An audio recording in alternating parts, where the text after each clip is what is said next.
or not, and because that's not going to help us, right? We may want to be a very advanced devotee. We may want to have very pure thoughts, but we need to work with what we have. And Krishna says that better, Srila Prabhupada quotes Bhaktisiddhanta Saraswati Thakur saying that better a sincere sweeper in the street than a charlatan meditator who just makes a show. So Krishna's pleased with us understanding what our level is and approaching him from that level, and not trying to be artificial, not trying to pretend we're more or less than we are, but just being like very real with Krishna. And then another important mood is to be determined, because Maya is very strong and the mind is going to pull us all over the place, right? Especially when we sit alone in silence, then the mind will have a heyday. It's going to come up with all kinds of suggestions, things for us to do, ways to, it's going to try to distract us. But we have to be very determined, whether we're chanting, whether we're reading, whether we're reflecting, to just keep the mind focused and try our best. And Krishna will help. And then another important mood is to have an open-hearted desire to advance spiritually, to deepen our inner journey towards Krishna. So this applies to whatever we're doing, whether we're chanting, whether we're serving, whether we're associating with devotees, whether we're hearing Srimad Bhagavatam. If we approach every single devotional activity that we do with this very sincere desire to make spiritual advancement, to purify our hearts, to come closer to Krishna through this activity, that, dear Krishna, the only reason that I'm chanting my rounds is because I want to get closer to you. Dear Krishna, the only reason I'm sitting here in the Srimad Bhagavatam class is because I want to get closer to you. Dear Krishna, the only reason that I'm sweeping this floor or peeling these potatoes or offering arti is because I want to get closer to you. And then the last important element of the mood of this is to have a desire to spend our time wisely, right? Because one thing that we have is time. We don't have a lot of time. We don't know how much time we have in this lifetime. And as we're experiencing, especially on this yatra, the days go very, very fast, right? Time just seems to evaporate in a second. So we want to make valuable use of every moment of our time. And Rupa Goswami explains that that's actually one of the symptoms of a devotee who's on a very advanced level, who's on the level of Bhava Bhakti, is they don't want to waste a moment of time without serving Krishna, without remembering Krishna, without being Krishna conscious. So we want to really try to at least desire that, to spend our time wisely and at least and be very focused, especially during that time when we're alone with Krishna. So as far as chanting, Bhurajan Prabhu always emphasized this technique of chanting, that we don't try to focus on a big number of rounds or a big number of mantras. And some of you may want to do 64 rounds today or 32 rounds or some number of rounds. But Bhurajan Prabhu suggests that just forget about the number. Number may be there, but try not to think about it while you're chanting. While you're chanting, it shouldn't be a counting game. You know, otherwise we lose sight of the name, we lose sight of Krishna, and we're just thinking about a number. And we may achieve our number, but we won't achieve Krishna. Right? What we want to achieve is Krishna. So what he suggests is that while we're chanting, we focus on one mantra, the mantra that we're chanting. So don't worry if, you know, you spaced out during some previous mantras. Don't lament, oh, such bad japa I'm doing today. This is supposed to be a big japa day and I'm just spacing out all over the place. Don't worry about that. If you've already done that, we can't change the past. And then don't be like, oh, wow, I have this huge mountain of rounds that I need to chant. Or how am I going to maintain my focus for that long? This is like such a marathon. Don't worry about that either. Just focus on one thing, and that is the current mantra, that one mantra, and be like, yes, I can be attentive for this mantra. I can hear these 16 names. Hare Krishna, Krishna Krishna, Hare Hare, Hare Rama, Rama Rama, Hare Hare. Did everyone hear those 16 names? So if you just focus on one mantra, you can do it, right? Who can't do it? Who can't just focus their attention on one mantra, just 16 names? It just takes like 3 or 4 seconds. Focus your mind. You can focus your mind for that long. even, Gen Z can focus their mind that long. So, so do it. And then when you finish that, then go to the next mantra and focus your mind for that 3-4 seconds on that mantra. And when you finish, again. So but while you're chanting the one mantra, don't think, oh, next mantra I'm going to focus too. Don't even think about that. Just think about the one that you're chanting on. And then that focused chanting is wonderful, right? So it requires a sincere desire, right, to really focus the mind. But the rewards of that are great, that we can actually, by hearing Krishna's name, and Ravinda Swarup Prabhu was talking about how the difference between Nam Aparad and Nam Abhas. And he said that in Nam Abhas, it's not that you're not distracted sometimes, but that whenever you do become distracted, you're bringing the mind back. It means that you're making an effort to avoid offenses. In Nam Aparad, you're just chanting inattentively, offensively, and you don't care. You go on chanting and you're not making any effort to improve your chanting. You're just totally unconscious about your chanting. So in Nam Abhas, it's like, okay, you may be distracted, you may be making some offenses to the holy name, but you're trying, right? You may be falling asleep, you may be getting lazy, whatever, but you're trying to, if you catch yourself sleeping, you're like, ugh, and you stand up, right? Or if you catch yourself like reaching for your phone, you're like, no, I'm not going to look at my WhatsApp messages. I'm going to keep chanting. So that's Nam Abhas. And Nam Abhas, the scriptures glorify Nam Abhas, that it's purifying, that actually it gives liberation from the cycle of repeated birth and death. That's how powerful the holy name is, that you don't even need to be chanting Shuddha Nam, the pure name, just Nam Abhas will give you liberation from the cycle of repeated birth and death, will very quickly purify us and bring us to the level of Shuddha Nam, which gives us the benefit of pure love for Krishna. So we want to not race through our japa. We want to slow down enough to really hear the name, to spend time with Krishna. We don't want to give Krishna the message that we're in a hurry to get this over with, right? That Krishna, you so kindly appeared here in the form of your holy name, and I'm sitting down here together with you, and I'm spending some quality time with you, and I just can't wait to get this over with. No, we don't want to give Krishna that impression. We want to be like, Krishna, I have all the time in the world for you. I just want to be with you. I want to, in the form of transcendental sound, I'm going to hear you. I'm going to embrace your holy name with my ears and with my heart. And when we do that, when we embrace the holy name with our consciousness, then the holy name will actually embrace us back. It will hold us. So sometimes you may have an experience that when you're chanting very nicely, like actually this morning I was chanting here, and then I went back to the room because I had some things to get and some things to do. And I got to the room and I had all these things that I was going to do in the room, but I just couldn't stop chanting. I was just standing there chanting, and Hare Krishna, Krishna, Krishna, Krishna, Hare Hare, Hare Ram, Hare Ram, Ram Ram. And I was chanting more and more and more, and then time was going. I was thinking, oh shoot, I have to do these things, but I can't stop chanting. So sometimes it's like that, when you're really chanting nicely and you're making an effort to really hold on to the holy name, right? That's meditation, means dharana. Dharana means to hold. Like Krishna is Giri Dhari. He holds the hill for 7 days. So we want to hold the name with our consciousness, and we hold the name. Krishna holds us. He holds on to us. The holy name holds on to us, and it doesn't let us go. So that's the character. People who are devotees who are very advanced in chanting, they can't stop chanting. The name just has a grip on them. So like that. And so we have to do our part. And there's a quote here from Srimad Bhagavatam 3.9.38 purport, where Srila Prabhupada says, spiritual perfection is not limited by material qualifications, but is developed by dint of one's sincere endeavor to render transcendental service. Voluntary endeavor is the only qualification for spiritual perfection.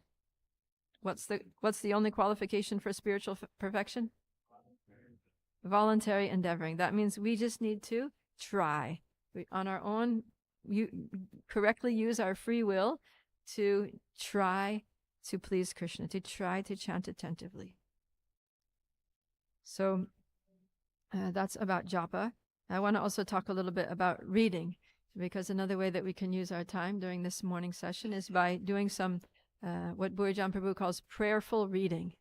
So prayerful reading is it's a very deep, personal, reflective way of reading.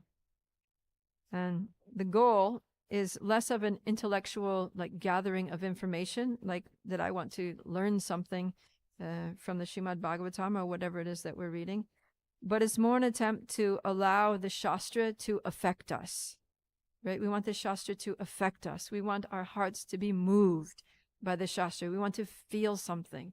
We want to experience a relationship, a reciprocal relationship with the Shastra.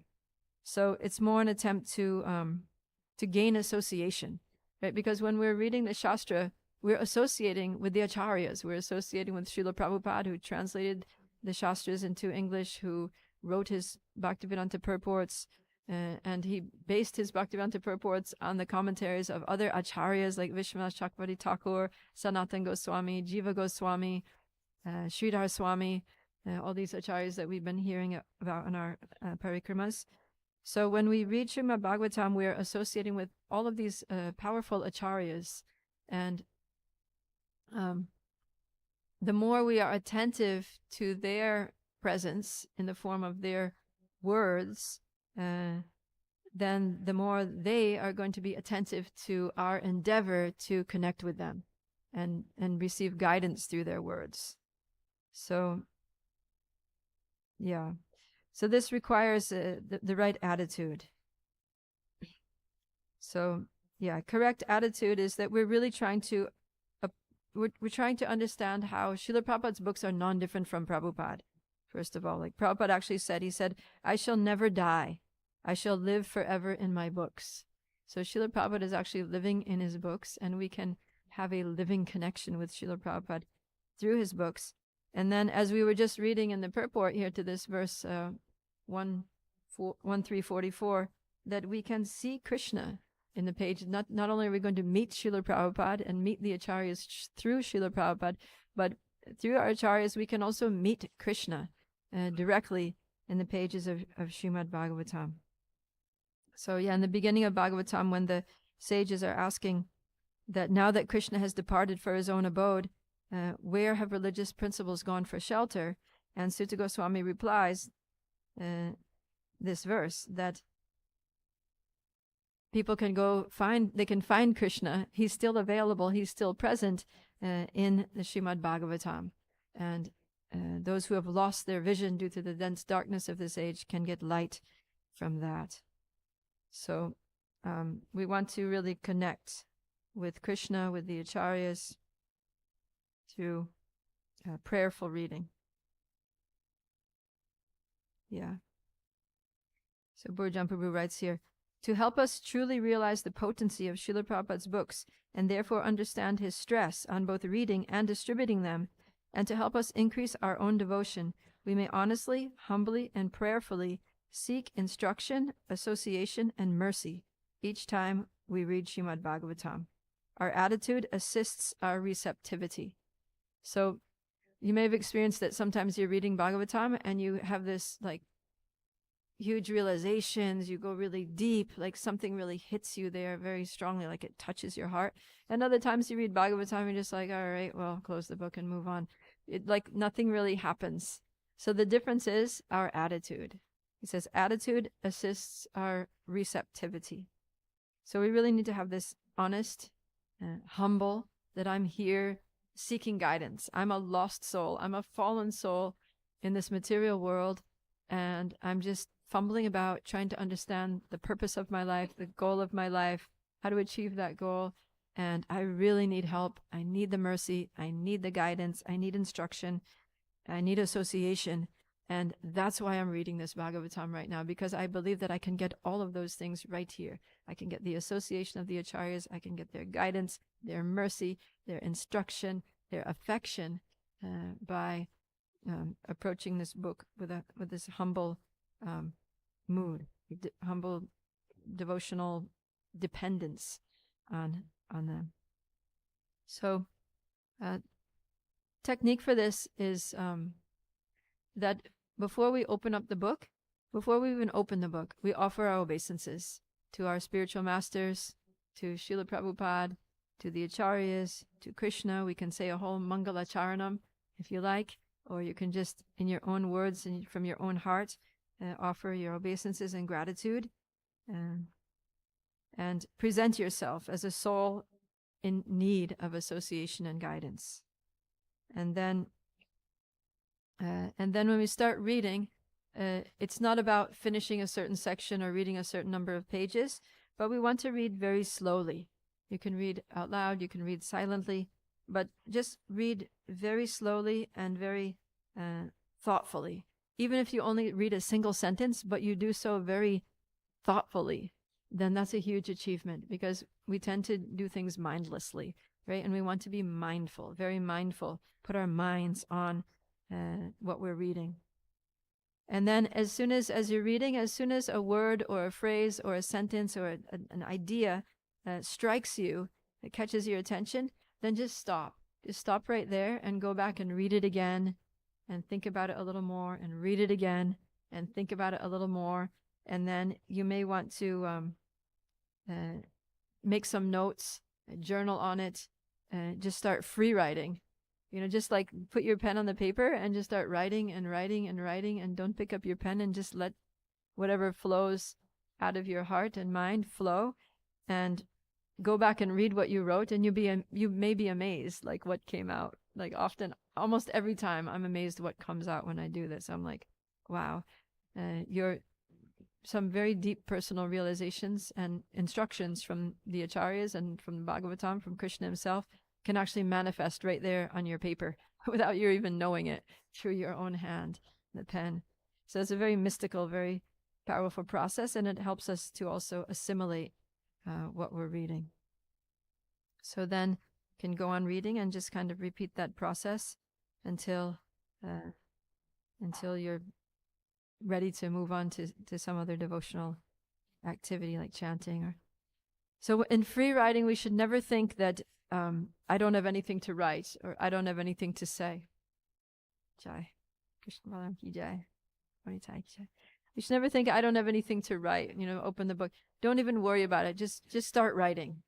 Just start writing, and it's a way that actually I've experienced that the Paramatma within the heart, our Chaitya Guru, because within the heart there's Paramatma, and he's also a guru, right? There's our Diksha Guru who initiates us. There's our Shiksha Gurus who instruct us along the way. And then there's Chaitya Guru, the Lord within the heart, who, is the flawless, infallible guru who guides us from within. And generally, especially in the beginning stages of devotional service, it can be difficult to really access the Chaitya Guru, to actually hear clearly what he's trying to tell us. But I've found that when we put ourselves in this very devotional, prayerful, humble mood, and we approach Shastra with a desire to advance, with a desire to understand and realize and assimilate and apply what's there in Shastra, then when we start free writing, it's almost like the Paramatma is just dictating. That's my experience. It's almost like I don't even know what I'm writing. It's just coming from somewhere else. And it's like really amazing writing. So you can try that, and you might be really surprised and you might think, this did not come from me. You may find that all the answers to questions that you've had for a long time are just materializing in ink on your paper in front of you, and you don't know how that's happening. It's very wonderful. So when in this writing, we're not worrying about grammar, punctuation, spelling, structure, whatever. It's just about channeling, basically, just spontaneous thoughts, ideas, feelings, and putting them out there on the paper. So this is a little bit about what we're going to do today. We're going to spend some time alone doing a monavrat. Monavrat means that we'll all be in the same area, but we won't be speaking to each other. Just vow of silence. So silence, because we want to spend the time alone with Krishna. And when we speak to others, then it distracts. It can distract. And then later we'll have time to come together to get sadhu sangha and share our experiences. But at least for that time, that chunk of time that we're alone with Krishna, we're going to just take a vow of silence and be with Krishna. And it may be a little intense, right? Because we're not used to this. We're not used to just, or at least many of us are not used to just sitting in silence and, reading and praying and journaling and chanting. But you'll see that it'll be a very wonderful experience. And it's kind of like a preliminary experience to give you a taste for what very, very advanced devotees do. Right? Yesterday when we were at Radhakund, we were talking about how acharyas like Vishwanath Chakravarti Thakur would just sit, for hours in meditation on the banks of Radhakund underneath that little pilu tree. And so many revelations would be coming, right? From the heart, from the Lord, from the pilu tree, from whatever, from different sources. So Srila Prabhupada says that Krishna wants us to go back to Godhead. He's more eager for us to come back to Godhead than we are to go. So Krishna is really, he's just earnestly waiting to help us, to bring us back home, back to Godhead. And the limiting factor is ourselves. The limiting factor is that we're not so interested. We're interested in other things. We get distracted by other things. We want to, we're more interested in prajalpa and gossiping and politics and the latest ISKCON controversy or whatever, or even worse, criticizing devotees and like that. So our minds are very inimical right now. So just give him a tap, please. Thank you. Yeah, our minds are not our friends in the beginning of devotional service, but the more we can create these spaces for Krishna to enter in, that we're actually creating a space for Krishna to be with us and guide us and nourish us, and that we can get a feeling of Krishna's presence, the more that gives us faith, that Krishna actually is God. Krishna is real. He's, eternally living, and wants to live with us. He wants us to live with him. He wants us to be with him, to associate with him, to serve him, with our minds, bodies, words, and hearts. And so we can get a little bit of an experience of what that's like. We can get a glimpse into that. And then, at later stages, these kinds of meditation sessions, it becomes like part of a devotee sadhana. At higher levels of bhakti, it's a part of their sadhana. They'll read and something will strike them, and they'll just stop and just enter into a deep meditation on it. Right? That's what Chaitanya Mahaprabhu would do in his Antya Lila in Jagannath Puri, is that his intimate associates like Swarup Damodar Goswami, they would read a verse, and then Lord Chaitanya would just take Lord Chaitanya into some Vraj Lila, and then he would lose sight of the external surroundings, and he would just go deep into this meditation on Radha and Krishna's pastimes, all the details of the Leela, and he's entering to the Leela, and he's taking part in the pastimes. He's doing some service there in his mind, and for an extended period of time, maybe hours, and externally he's unaware, but his body is manifesting all these symptoms of ecstasy.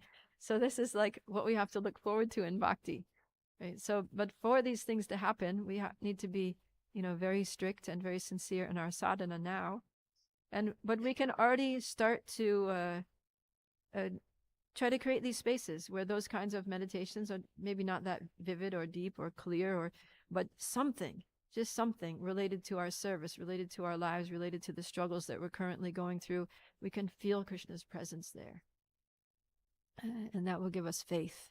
And it'll give us a lot of nourishment and a lot of hope for what can be achieved in this beautiful process of bhakti. So that's what we're going to try to do today. Any questions or comments about these ideas or the process?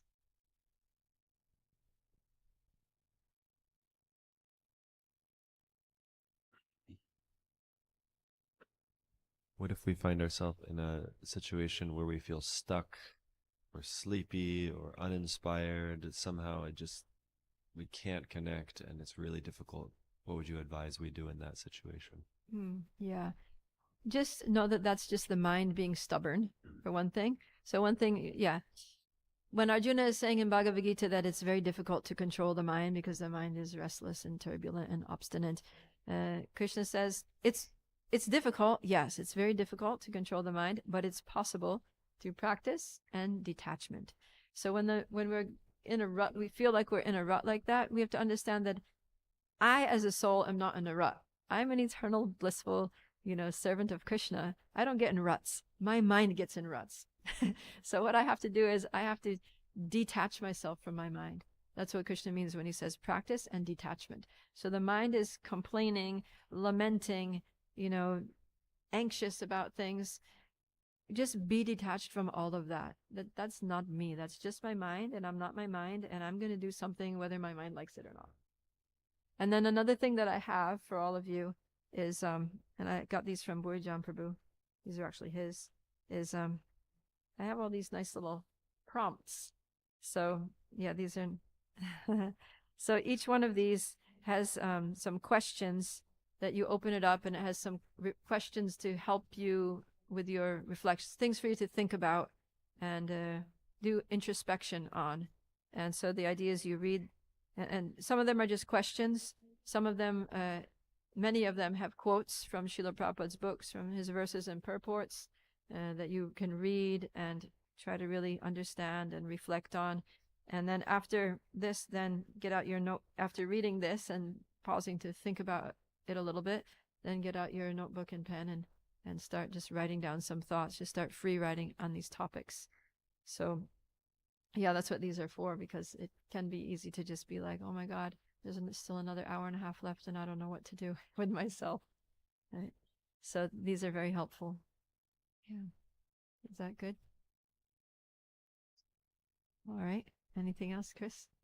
I was going to ask a question where the answer was prompts, but I just want to extol the virtues of free writing and the fact that, like, you just have to keep your pen moving. Sometimes you'll get stuck at a spot where you're like, I don't know what to write yet. And sometimes it's good to just write, like, I don't know what to write next. And just keep your pen moving as much as you can. The things that, like you said before, are just really amazing things can come out if you just kind of keep going, keep going, keep going. Yeah. It's amazing how, like, if you just keep going, it generally, like, Krishna, it's amazing how, like, Krishna just enters into the process. Like, Krishna just, like, enters into your pen somehow. You'll start off saying, I don't know what to write. I don't know what to write. I'm so hopeless. I'm so fallen. I'm so ignorant. Why are no thoughts coming to me? I really need the mercy. That's why I'm here. That's why I came to the Dham. That's why I'm writing. That's why I'm chanting. Please, Krishna, be merciful to me. And then things start becoming positive, right? When you start getting into that mood of calling out for Krishna with desperation, with a mood of helplessness, with a mood of total dependence, then things start coming. So, yeah, we just need to keep going.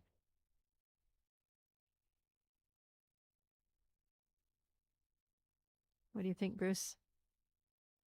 How are you feeling about this? You don't know? Are you excited about spending some time alone with Krishna? A little bit? Good.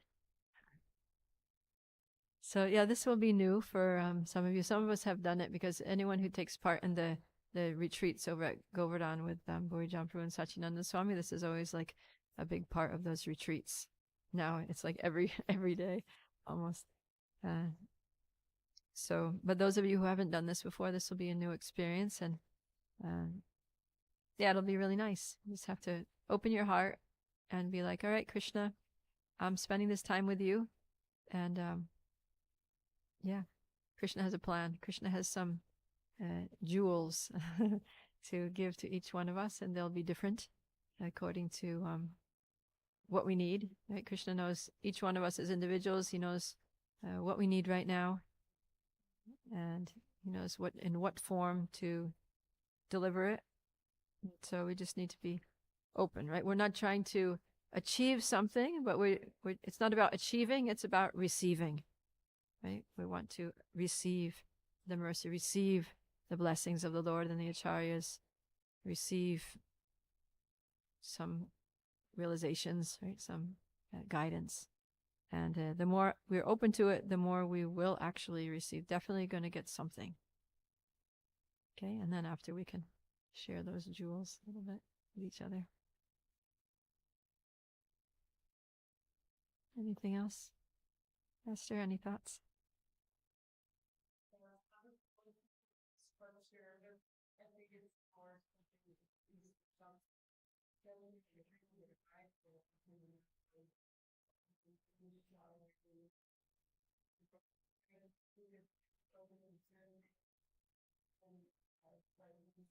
Yeah, so there's no set structure. It's up to you, right? Whatever you're inspired to do. Like some devotees might just want to chant the whole time. Some chant japa. Some might want to read the whole time. Some might want to start off with a little japa and then open the book, read something. Wow, that was such a good point. I want to write something about that, and then just start free writing and then see where that goes. You might want to sing a song, right? You might want to sing a bhajan or just do a little soft kirtan, or open up a prompt and see what's in store for you there, and based on that or you might want to just fold your hands and offer a prayer to Giriraj, to Srila Prabhupada, to Krishna, or just pour out your heart. You might want to just, sit in front of Giriraj and tell him your life story, introduce yourself, and make it very personal. Right? Offer something. You might want to pick a flower and offer it, and say some prayers. In offering the flower, you're offering your heart. Right? In offering your japa, you're offering your heart. In offering your whatever you're writing, you're offering your heart. So we just want to establish a very heartfelt connection with Krishna somehow or other. And that's totally up to you, and everybody's unique. We're all individuals, so we all have our different ways that make us feel more connected. And so I encourage you to just explore, and you may not know what is your way to feel more connected. So just try different things. Chant a little bit, read a little bit, write a little bit, pray a little bit. Yeah, whatever. If you're a very active person, find a broom lying around and sweep a footpath or something like that. But whatever inspires you. This time is for you to connect with Krishna.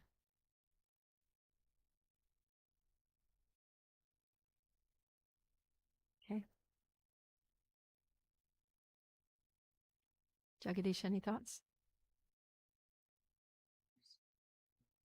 Okay. Jai. So we'll get there, and then the first 10, 15 minutes we'll spend, even if you're just planning to chant japa the whole time, bring a notebook anyway, because the first 10, 15 minutes we'll spend just sitting quietly and writing our intentions. Because even with japa, you also want to be intentional about it. You want to be like, Krishna, this is what I would like to offer to you today. This is my aspiration for this time. And so we can spend some time writing to Krishna that way and expressing our desires. Because, on the first day of the yatra, second day of the yatra, we were talking about how Krishna responds to our desires. If we just go into it kind of like, all right, well, whatever's going to happen, happens, then Krishna's like, okay, well, whatever. If our mood is whatever, Krishna's mood is whatever. But if our mood is Krishna, I really want to, I have an aspiration today. I have this hope. I'm really hoping that this will happen, that I'll have this realization, or I'll make this breakthrough, or I'll be able to, connect with you in this way. And then Krishna's like, okay, now we got something to work with. Right now, he'll reciprocate with our desires.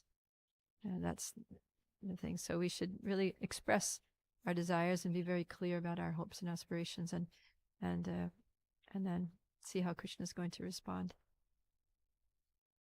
So we want to put that in writing. Then when you write things down, it becomes very solidified, very clear, and tangible. Otherwise, if we just keep things in the mind, it's like a little, like, cloudy. It stays kind of cloudy and ambiguous. We want to be very clear. There are many books by the acharyas in which they're just writing their aspirations for service, right? That's There's another thing that I read actually the other day. I was reading a book by Srila Jiva Goswami, and I can't remember the name of the book. Something Kalpataru. Anyways, in the book, it's a small book, and he's speaking a lot about Krishna's childhood pastimes in Vrindavan. And I think I have a quote from this. I shared this with somebody, so I have it here. Hold on a sec.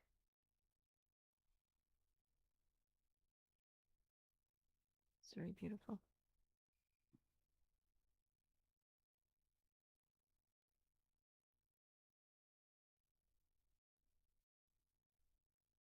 Okay, it's here. So, the book is Sankalpa Kalpa Vriksha by Jiva Goswami. So, in the beginning, he offers his, Mangalacharanam, and then he's addressing his mind, and he's about to speak. He's about to write about the pastimes of Krishna, and he says, "O mind, as you drink this nectar, the nectar of Krishna Katha, think of yourself as being in Gokul, and think of the loving service you wish to give the Lord." So it's very nice that whenever we're, maybe if you're reading something from Krishna book, you're reading some pastime of Krishna, then as you read it, you can think of yourself as being there. If you were there, what would you wish to give the Lord? How would you like to serve the Lord? What would you like to offer to the Lord or his associates in that context of that pastime or whatever? So I just thought it was really amazing that he said that. And now he's going to speak about all the pastimes of Krishna in Vrindavan. And he's telling the readers, while you read these, your mind should be thinking, you should think that you're there. And if you were there, what would you be doing? How would you be assisting? What would you be offering? So, yeah, it's something to meditate on. I think that was the breakfast bell, was it? Okay, so we should end that. Grantaraj Srimad Bhagavatam ki jai, Srila Prabhupada ki jai, Nitai Gaur Premanandi, Hari Hari Bo.